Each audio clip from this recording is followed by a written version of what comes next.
Hi, everybody. I'm Alan Taylor, and this is Microsoft Launch, the program.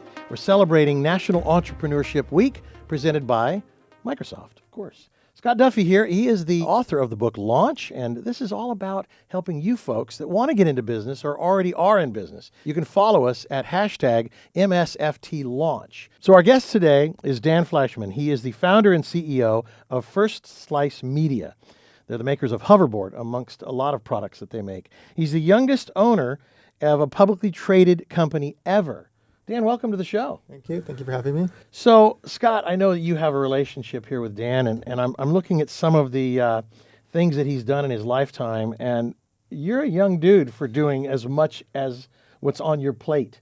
And I love First Slice Media, like you said, like a slice of pizza. How did you get into all this? So I'm young because I got started early. So I actually trademarked the catchphrase, "Who's your daddy?"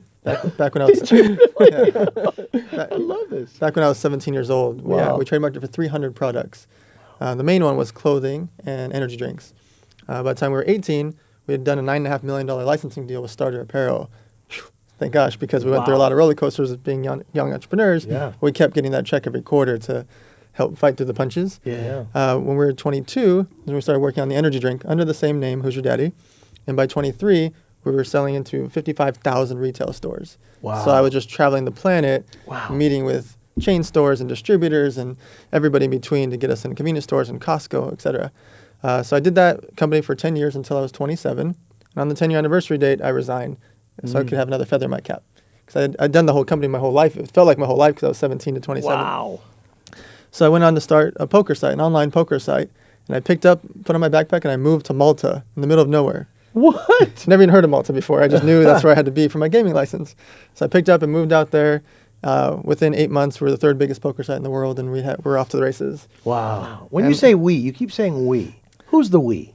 It was mostly me because it was me living and breathing it all. Yeah. But it always takes a team to make things happen. I have a core half a dozen people that are always helping me. The same guy, Mo, has been building my website since I was a kid. Wow. My mom's helped me with all the accounting and processes. I have a certain core group that's my family, essentially, to help me with everything. My brother, Leon, does all the accounting. So it's just, it's a core. You're leading the charge, but it is a we. I get it. Yeah, I'm the quarterback, but there's still a full team, right? Sure. And then all of a sudden, online poker gets shut down in America. Boom. I didn't get shut down, but I willingly shut down because I was all of a sudden number one in the world. I didn't want to be number one because the other guys got shut down for bad things. So I went and made it very, very public, and I showed all my records and proved everything was great and did 82 interviews and ESPN and everything. And all of a sudden I did so good that all these land-based casinos started hiring me to consult for them. So then that's kind of one of these topics I talk about, don't sit on the floor and cry about it, is when you have a major failure like that, where even though it wasn't my own fault, the company got shut down because everybody else got shut down. I went and turned that into a positive and started getting hired and getting paid way too much by these casinos to then teach them how to do things. Well, what I get out of this already is if you do a great job at whatever you do, the world will be the path to your door. Absolutely. Yeah. Absolutely. Wow. I love this. And such a young guy for all this. Yeah, you're an angel investor in, I think, 25 companies. Yep. When you sit down with those entrepreneurs, what are the top pieces of advice that you can give them about launching and growing their companies? Sure. I guess the main one is don't be afraid to ask. What happens is a lot of times they get in their own way and they get too proud. And they don't realize that if your father's friend is an accountant and you need help with accounting, ask him. Don't go searching yellow pages finding some other stranger as an accountant. If your dad's uncle's friend is blah, blah, blah, and he's a big angel investor, talk to him. If somebody else has already opened up 4 restaurants and you want to open a restaurant, ask him. You're not hurting anybody by asking for advice, right? Did you ever have doubt, though? I mean, it seems like you just are like this fearless guy that never really learned how to doubt himself. Yeah, You know? I think that's a big key to when you're running and you just keep running and you fall over. You just get up and keep running and you don't sit on the floor and cry about why I fell. Right. You just keep going because life is really short. I've lost a lot of people that have passed away, and I just realize how I feel. I'm young, but man, I feel like I have got a lot more to do and a lot of things to happen. Wow. Well, listen, I want to get in your slipstream and follow you because it seems like you have this Midas touch. But I think also there's a certain innocence that I see, and Scott, you and I deal with a lot of people from a lot of walks of life and business. But Dan here just seems like he has this innocence about him that, it's just simple. Let's just do it. Right. 8 months ago, we were like, okay, let's start a media site. And then 3 weeks later, we had a media site. And then all of a sudden, I just said, okay, well, what did that guy do? What does that website do? What does that website do? Let's just mimic them, put all these things together, make it better, and we won't write bad news. We're only going to write good news because we don't want to be talking about drama and gossip. Yeah. So There's enough of people doing that in the world anyway. Yes, and they're great at it. Yes, they are. And so we replicated what these guys were doing, made it the good version, got a lot of celebrities and influencers behind us. Now we've had 300 million page views in 8 months. Wow. Oh my God. And now we're one of the fastest growing sites in history because we just did it. We saw what everybody else was doing right and wrong and made it Look better. at this Wow. guy. Look at him go. He's like the ever ready bunny. Yes, that's good. One of the things I want to go back to is you mentioned being in business with your family. And we've spoken to people that have had good experiences being in business with their family and some that kind of went sideways. Sure. What advice would you give to entrepreneurs starting companies with their families? So you have to lay things out in advance. The biggest problem in most relationships, whether it's with your girlfriend, with your business partner, with your family, is not knowing the expectations. Lack of communication. That communication is so critical. Yeah. If you and I know we're going to start a business together and we just start, and then one day I'm like, wait, I should have 80%, you should have 20, but we never said that, Yeah. you just assume it's 50-50, right? Yeah. Right. We just started together, even though I'm doing all the work and you're kind of doing it. If I would have told you ahead of time, you could have made that decision and it was all laid out. Even if it's a one-pager, just Sure. lay it out. Even with your own family, you have to do that. Yeah. If you're going to say, hey, Mom, I'm going to hire you for accounting, and hey, brother, I'm going to hire you to be my CFO, there has to be very basic things in place. Otherwise, you're going to have a really, really tough time telling them, oh, I can't afford to pay you $80 an hour when I thought I was paying you $20 an hour. Right. Sure. Even if your rate's normally $80 an hour, hey, I'm your son, right? Do it for free. No. If you have to lay it out, if you think they're going to do it for free, tell them that. Yep. If you think you're going to pay them $20 an hour, tell them that. Communicate. That's so critical. I remember the first time I heard SOW, scope of work. I remember thinking to myself, scope of work. Yeah. Now I know what I'm going to do. Yeah. It's so simple. And it's such a beautiful little simple thing. It's just a communication tool, Yep. right? One of the things that all of us as entrepreneurs face, every day is kind of ups and downs, highs and lows. And sometimes things happen outside of our control as business owners that we have to adapt to, we have to respond to. And I know you've had an interesting experience with the hoverboards. Yep. And I was hoping that you could share with us a little bit about what you learned and how you attacked that problem head on. Sure. So our company was called U Wheels, with the letter U. And there was already a few hoverboards out there, and people were having a little bit of success. And I just noticed that nobody was really a business. Nobody had a real team behind them. So I went and got a key team together. I got guys that sold to retail chains. I got guys that know how to do production, manufacturing.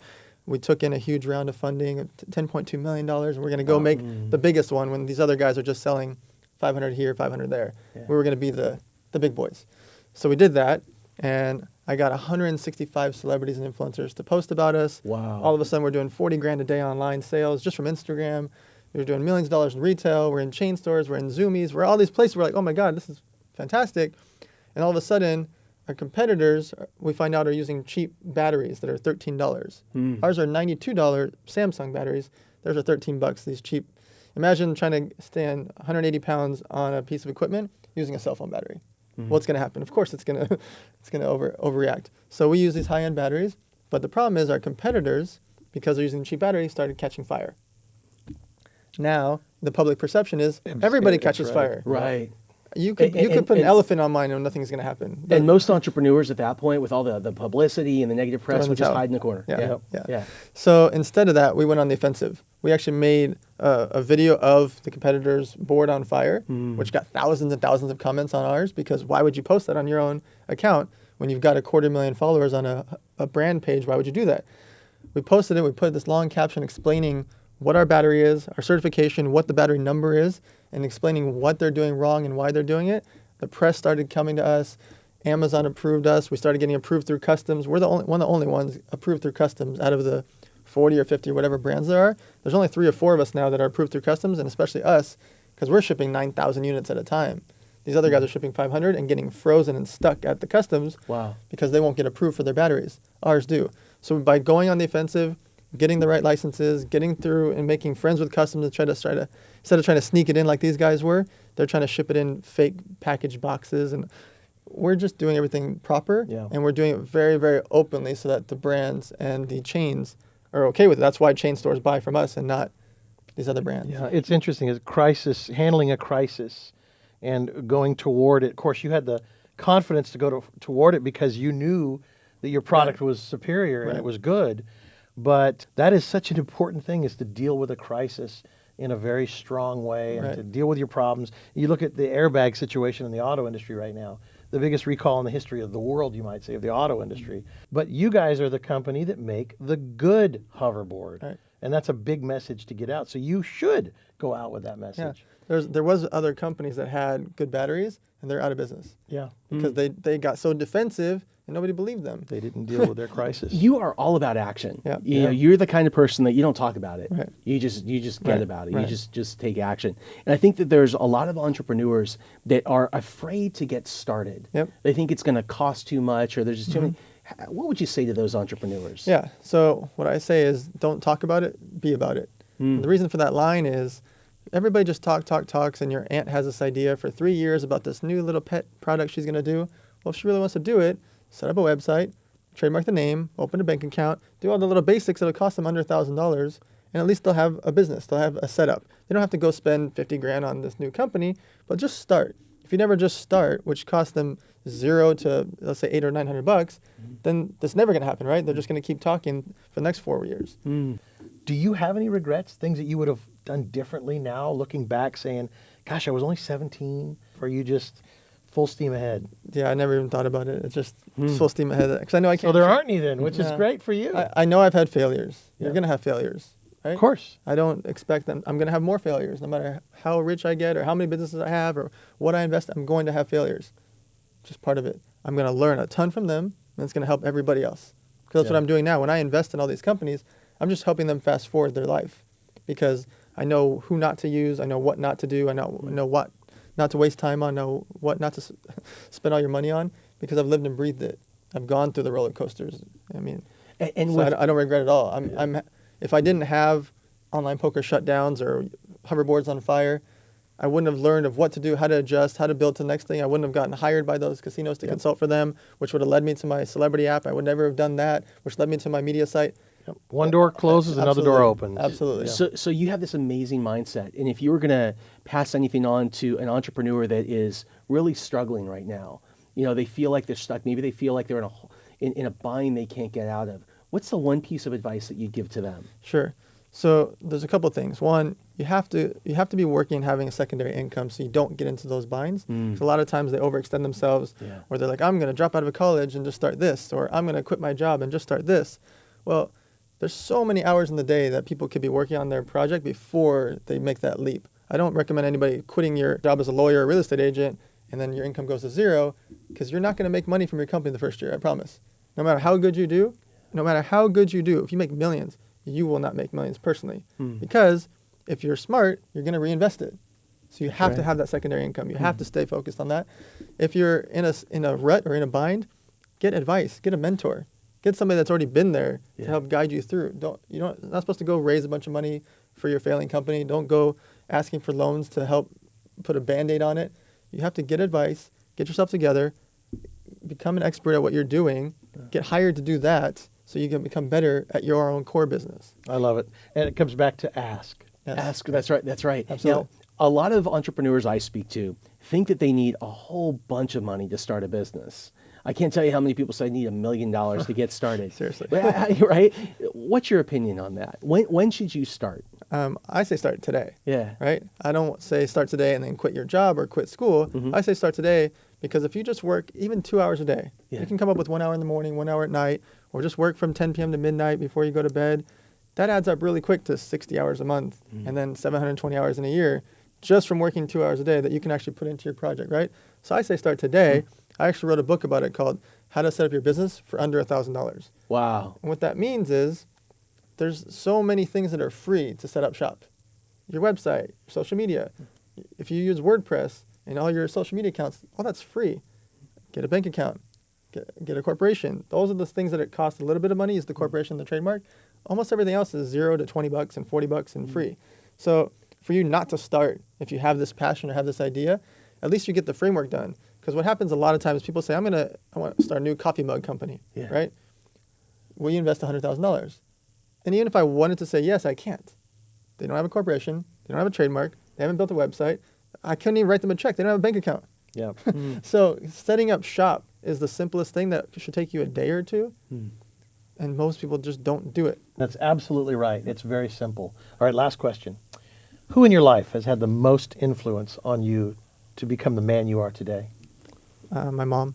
Yeah. Yeah, because we moved here. Good job, Mom. Yeah, we moved here from Russia when I was 6 months old, and I was just a baby, and she started with nothing. Like literally, like my dad sold his watch to get us food on the way here, traveling to immigrate here, and we started from nothing, and they built it up, and I opened up 3 Levi's jean stores, and I was on the swap meet selling Levi's jeans and baseball cards and building up my business acumen.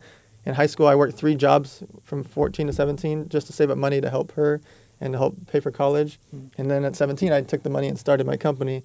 Everything was a factor of her, and she's the only human I talk to every day of my life. I've never missed a day talking to her. It's awesome. That's Good awesome. stuff. I love these kind of stories. Congratulations. Thank you. I will love it. And you're a good example for all of us, no matter what age. And that's what this whole show is about, really, helping you guys to do exactly what Dan has done. All right, how about a website for you?